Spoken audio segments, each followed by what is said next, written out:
Hi, welcome to Moving Away from Negative Thinking with NLP.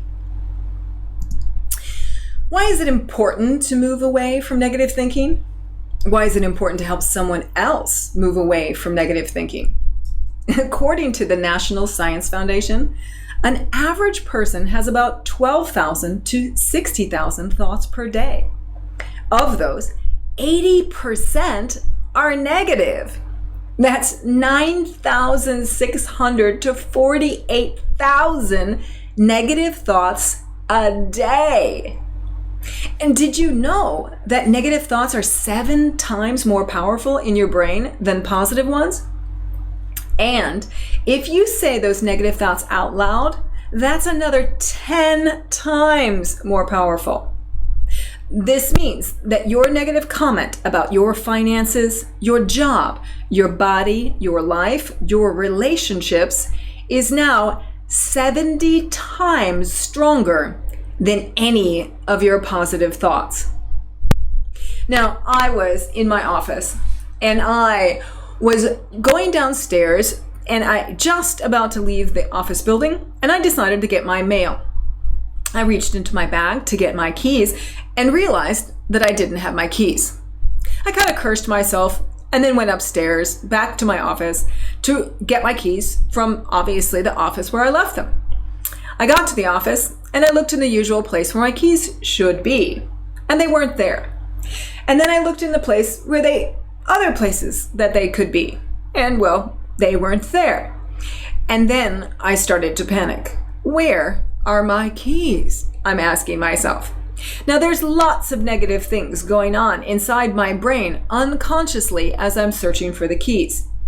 Until about 20 minutes later when I realize what was going on through my mind. And I stop and I ask myself a question. What do I want to happen? Well, of course I wanted to find my keys, but really was it just that? I wanted to secure my motorcycle for the keys. The keys I was looking for was for the motorcycle.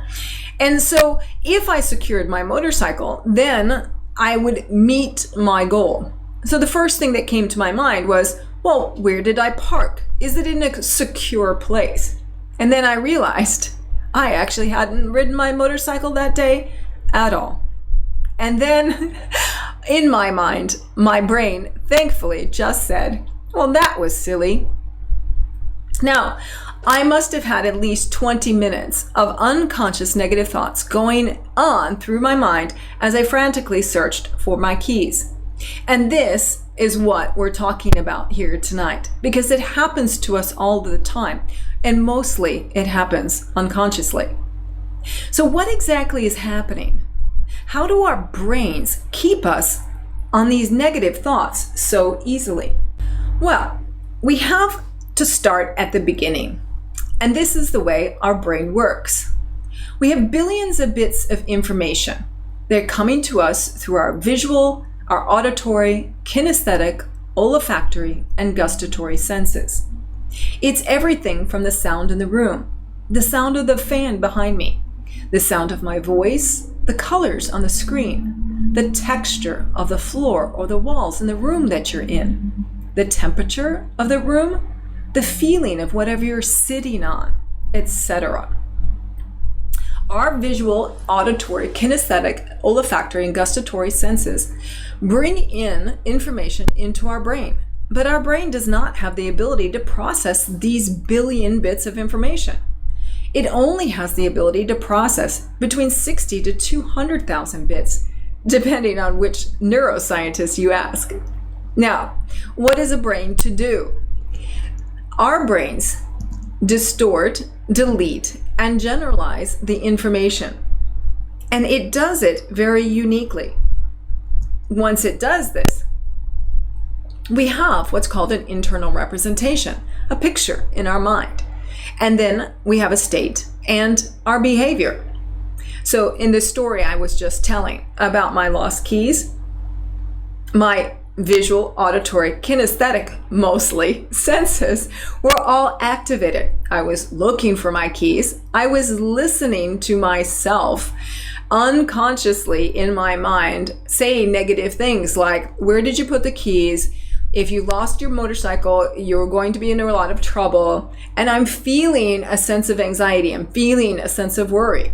And all of this is happening because I've distorted, deleted, and generalized vital information, such as the fact that I hadn't ridden my motorcycle that day.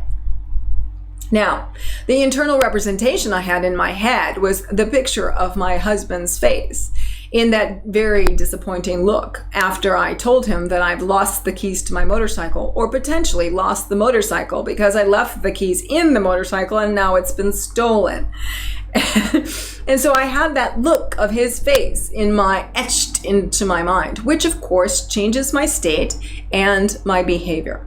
Now, this is my map of reality. This is what we call in NLP the map of the world. The way that your brain distorts, deletes, and generalizes information is your reality. And the reality that you have and the reality I have of the same situation is completely different because you distort, delete, and generalize information differently than I do. Each of us does this uniquely. Now, how specifically we distort, delete, and generalize information will determine how much negative thinking we have.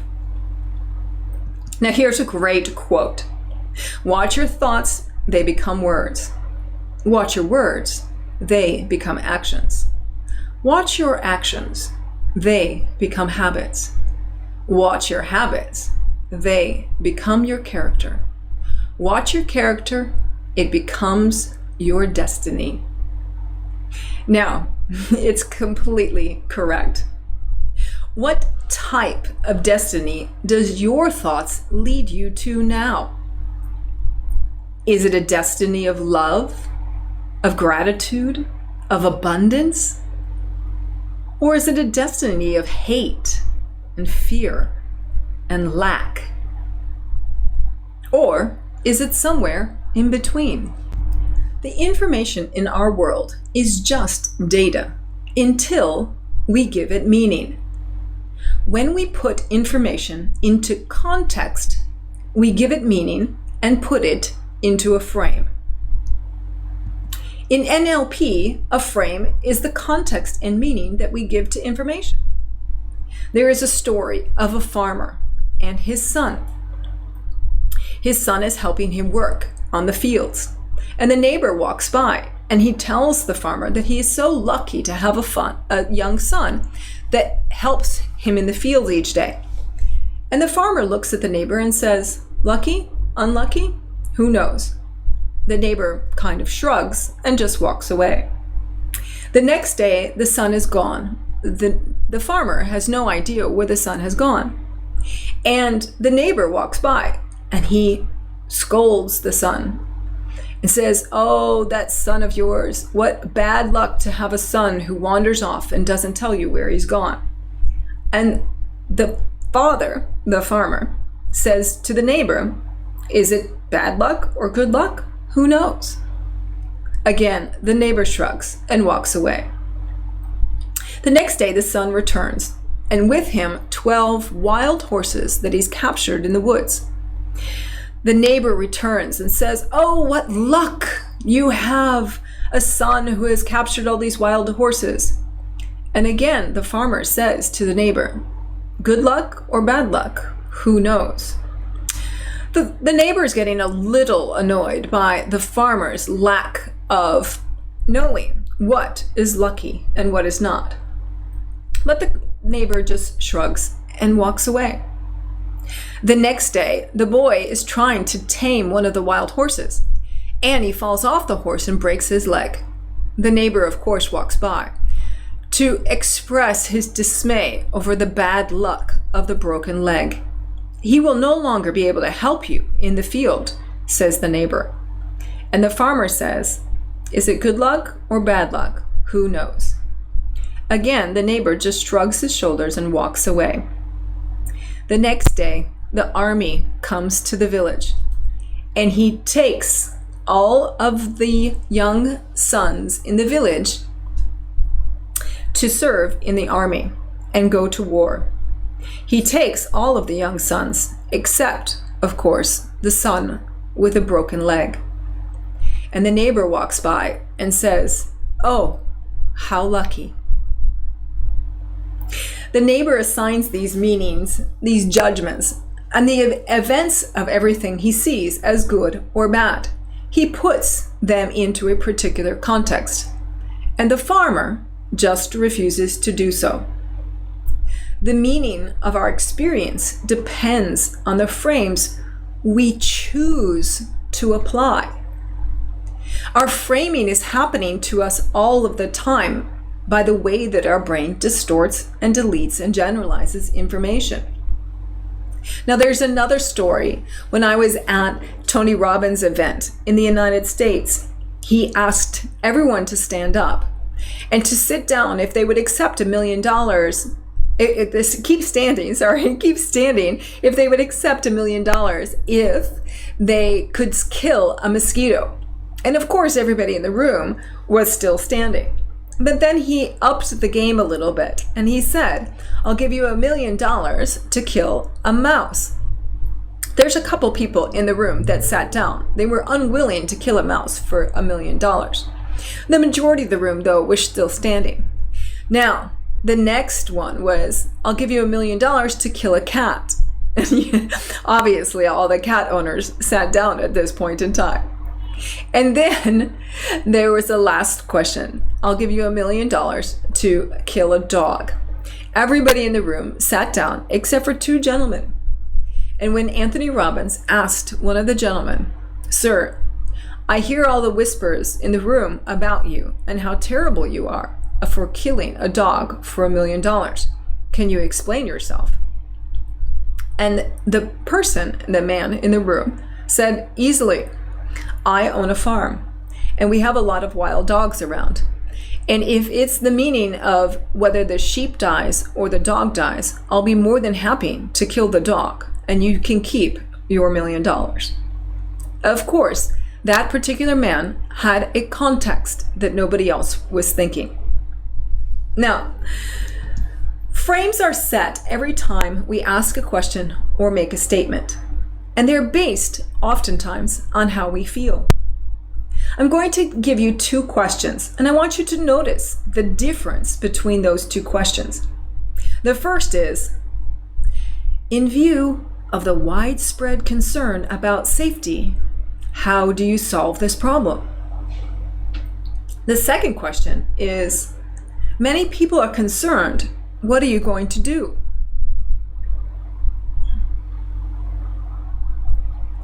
We're basically asking the same information. We're saying that there's concern and we need a solution to the problem. The first one, though, kind of sounds like I'm on the news. In view of the widespread concern about safety, how do you solve this problem? And that is the difference. Just a simple way of saying the sentence with a different type of frame can give it different meaning.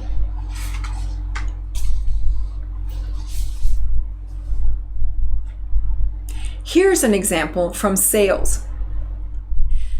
Would you want to compromise on safety by buying a cheaper model?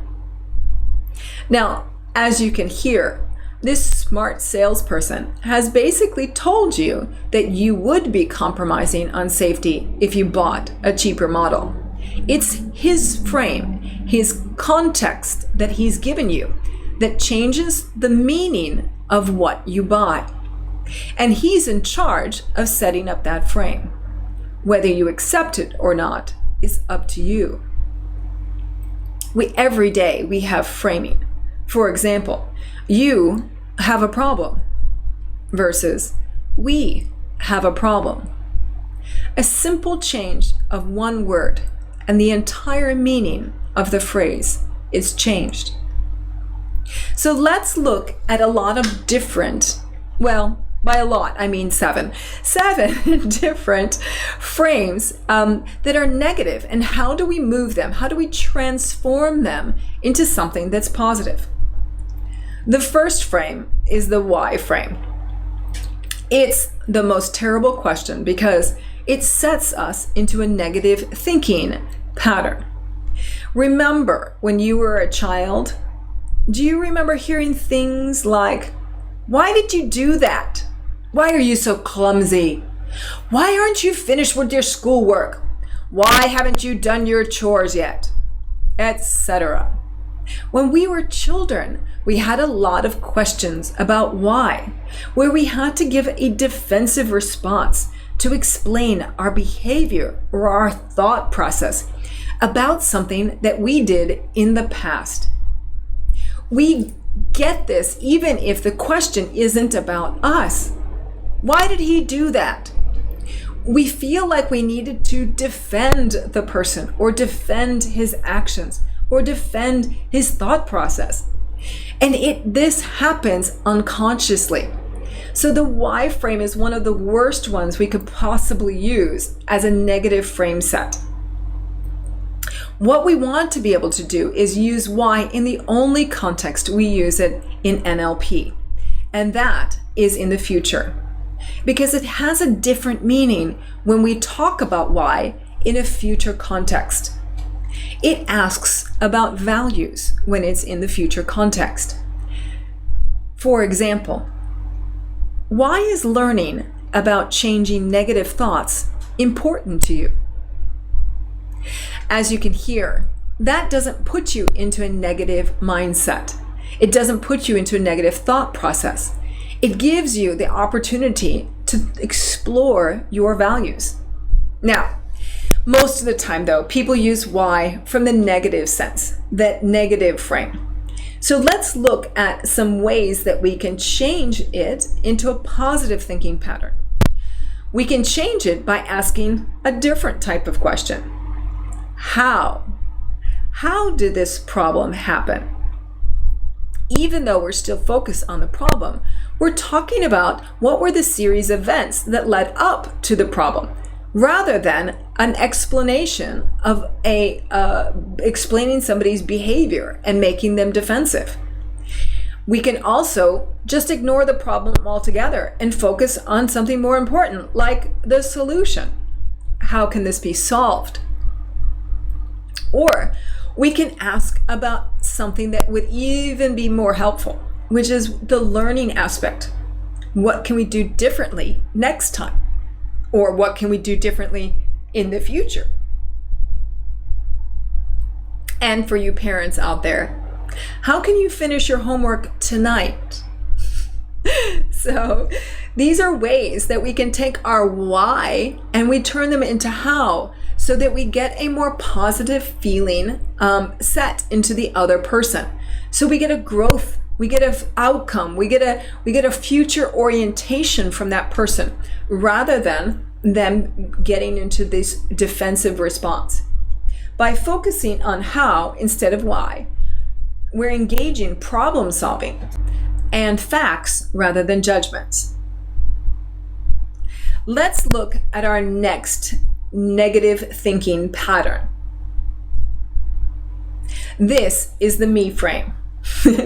Now, you have seen the selfie generation that we are living in now. There is a prevalence of people who are all about me, me, me, me, me, me, me. Now, I have been seeing this on social media immensely, but I was quite shocked when I was reading about a current hiring issue that this gentleman was talking about on a social media site. And he was describing having put out an advertisement for some low-level management positions in his organization. And these were sort of like supervisors in his organization. And he had a number of people who had come to him to apply for the job. What was interesting was that over 70% of those people came in with the attitude of, what's in it for me? How does this affect me? What benefits are there for me? What about me? And so their context was not about what they could bring to the organization. It was about what they could take from the organization. Now, not everyone who focuses on themselves has a me frame. The reason is because they check ecology. Now, that's what we say in NLP when we just refer to the fact of them checking, how does this affect other people? How does it affect their family? How does it affect people in the organization or the organization itself? All I need to do is think about my goal and just check, does it affect others in a negative way? For example, if I wanted to earn $1 million, I would check who else is affected. I might be spending more time in the office. Perhaps that's going to affect my husband. I might be sacrificing other roles in my life, like my volunteer responsibilities. So that could be affecting the organization that I volunteer for. Or cleaning my house or paying the bills. That might be affecting both my husband and myself. And not doing these things could be affecting others. So these are important aspects for us to think of. It also allows us to just make sure that we are acting in a positive way. Wouldn't it be nice to have people to come to work every day wondering how they could help other people rather than just helping themselves? Our next negative thinking process is called the necessity frame. Now, this is how it must be. These are the rules. We must do this, or have to do that, or we should be. Now, these are types of things that we would hear when somebody is in a necessity mindset. Now, these are super easy to figure out because the people are just shooting themselves, and it's easy to get them out of that situation by just changing how we look at it, how we approach it. We can just ask them, what else is possible? What could we make possible? This often happens to me when I'm dealing with situations of service problems in where I am. So I had a printer that went down and it wouldn't print, and I needed to print a bunch of manuals, and I was kind of in a desperate situation. And the person who was on the service line who dealt with all of the repairs just kept repeating the rules of the repair service over and over again. And what I kept asking her was, what else is possible? And she got so tired of me asking it, she gave the call to someone else, where I continued to ask, what else is possible? And eventually, someone did think outside the box. And this is what this is all about. Necessity is putting us in the box.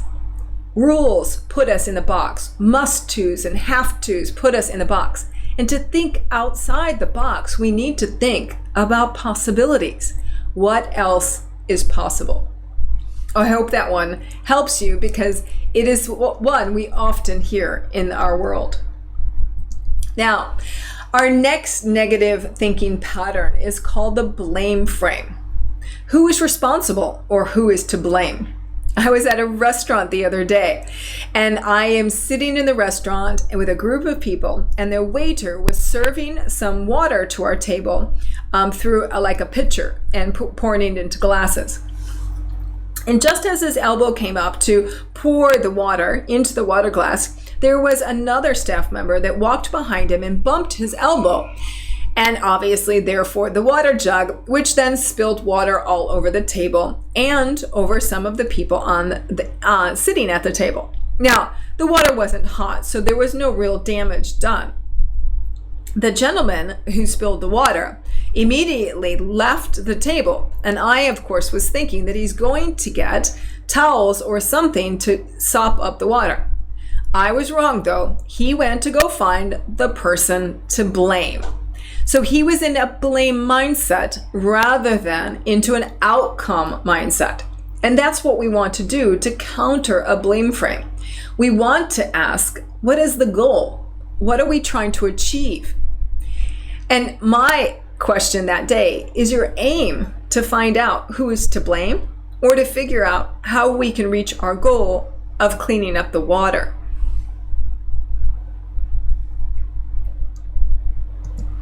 Our next negative frame is failure. And this happens quite a bit with people when they feel like they have failed. They call themselves a failure, or they say it was a failure, that it didn't work out, it was awful. I'm never going to do that again. And they assign this failure mentality to things that don't work out. And what we want to help them with is we want to be able to get them to think about it in a different way. I work with some people who try to lose weight. And this is one of the things that I find most often, is that people who are trying to lose weight, they think that they have failed because the weight hasn't come off instantaneously. And my question to them is, what are you measuring? And how accurately are you measuring it? If you're just measuring your weight on a scale, then the fact that the fat weighs less than the muscle, if you're exercising, then obviously that would not come into account in a proper measurement. And are we just measuring the scale? Or are we measuring our waistline? Or are we measuring how our clothes fit? And how accurately are we doing this? The other thing I might ask them is, what have their results been so far? I want them to kind of reflect back on what actually has happened, because oftentimes people with all of these negative thoughts that are going through our head, they only focus on those negative things when they actually have had results that have gotten them closer to their desired state, their desired outcome. So I want them to kind of just check in. What results have you gotten so far? And another thing that I might ask them is, what have you learned? And this allows them to understand that there are opportunities for them to learn something from this incident, that there is feedback to be gained. And lastly, I would ask them, what are you going to do differently in the future? And this, again, allows them to reframe their situation into something positive that's in the future base. Now, this is sort of related to our next negative thinking pattern, which is the helpless frame. These are people who say, I don't know how. I can't do anything right. I'm no good at this. So I had a client who I was helping work on her business. And I had called her so that we could work on something that was going on her website. And I asked her to go and log in on her website. And she told me that she would just take directions down of what I wanted her to do and have her husband do it later on. And I said, no, it's okay. I'm just going to guide you through what I want you to do. And she said, no, I'm going to wait until my husband gets home because I don't know anything about the website or know anything about computers. And I said, well, that's okay. That's what I'm going to guide you. And she says, no, you don't understand. I'm not good at this. I can't do this. And so she kept going on the helpless frame. Now, to get somebody from a helpless frame, we need to work them into an as-if frame, as if they were going to do it. I could ask, if you were going to try to do it, what would you do first? Or I could ask them, I know it can't happen. If it could, though, what could you do first? Or what would it look like if it could happen? And I could also say, what would it be like if it did happen? In my story about my client, all I had to do was ask her a couple of questions. If you could work on the back end of your website yourself without your husband, would that be a benefit to you? And she says, yes, of course. Then I wouldn't have to wait until he gets home, and I probably would get a lot more done. And I said, okay, well, let's just say that we were going to work on it. Do you know how to get into your the back end of your website? Oh, yeah, of course I do. So she went ahead and logged in. And slowly, step by step, we got her from helpless to an as-if frame of her actually doing it. There's a great book out called The As-If Principle by Richard Wiseman. And this concept of as-if goes back all the way to the late 1800s and the founder of American psychology. So I'd really check that out if you're interested in this particular positive frame. It works wondrously well. There's a story in there that Richard Wiseman tells about a teacher in the 1960s who did an experiment to help her children understand what racism was all about. Racism was a real big problem in the United States back in the 1960s, and it was very topical. And so the teacher walked into the class one day, and she said she had been reading some research that said that the blue-eyed children were smarter than the brown-eyed children. So all the blue-eyed children would need to move to the front of the room, and the brown-eyed children needed to move to the back of the room. Now, what ensued over the next 2 weeks was the blue-eyed children teased the brown-eyed children for not being as smart. And this is what the teacher had anticipated to happen. The problem is the teacher did not anticipate what did happen, what else happened. And this was the fact that the brown-eyed children's grades started going down. Even if they were exceptional students, their grades started going down. And the blue-eyed students, their grades started going up, even if they had not been exceptional students before. 2 weeks later, she walked into the class and she announced that she had read the material wrong. And the research actually stated that the brown-eyed children were smarter than the blue-eyed children and they needed to change places. Now, obviously, the brown-eyed children had their revenge against the blue-eyed children, and they teased and tormented the blue-eyed children for being dumb. And again, she did not anticipate what else would happen. The blue-eyed children's grades went down further than the brown-eyed children's had before, and the brown-eyed children's grade had gone up again. Now, this tells us that the as-if principle is always in action. If you tell somebody that they are smart, then they will act as if.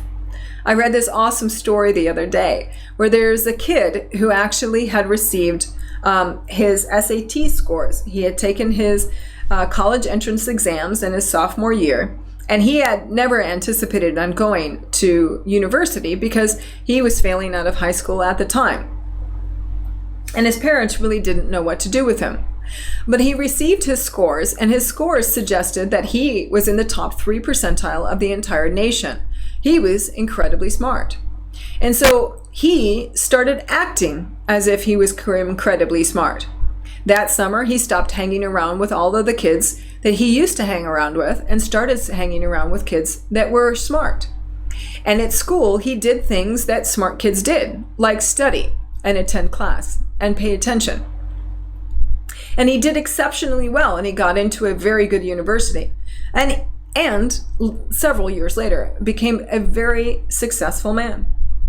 Now, he also received a letter many years after he graduated from high school. And it was from the board that conducts the SAT exams. And he was told that there was a mistake when they had sent out the examinations, and he had received the wrong exams. And of course, his exam scores were way much lower than what they had originally told him. But it was too late. He has acted as if he was smart all the time, and so therefore became smart. Now, our next negative frame is the assumption frame. This is the one that reads minds. It's people telling us what we think, people telling us what we feel, people telling us what we believe. They say things like, it's like this, or you are like this, or you think this, or you feel this, you believe this. They assume. Now, this one is easy, extremely easy to counter, because all we're going to do is apply curiosity. I wonder what you might be thinking. I wonder what you might be feeling. I wonder what you might be believing. What else is possible? What else could it mean? We can apply curiosity or wonder to any type of assumption that people have given to us. Super fun, super easy, and very unassertive. All we're doing is wondering. All we're doing is being curious about what we're questioning. Now, those are the 7 frames. Why, we change to how. Me, we move to others. Necessity, we change to possibility. Blame, we turn to outcome. Failure, we change to feedback. Helpless, we move to as if. And assumptions, we change to curiosity. I just invite you to look at these now and decide for yourself which one of these is the one that you're going to use. Or maybe it's 2, or it could be 3. The possibilities are endless. I just ask you to go out and act as if you use them and be curious about the feedback that you get from others. Tell me how it goes. I'd love to hear about your outcomes. And we'll see you in any upcoming NLP session. And if you have any questions about what did you notice, or in this session, or anything about NLP, please make sure you contact me, Lindley Craig at the NLP Association, Singapore,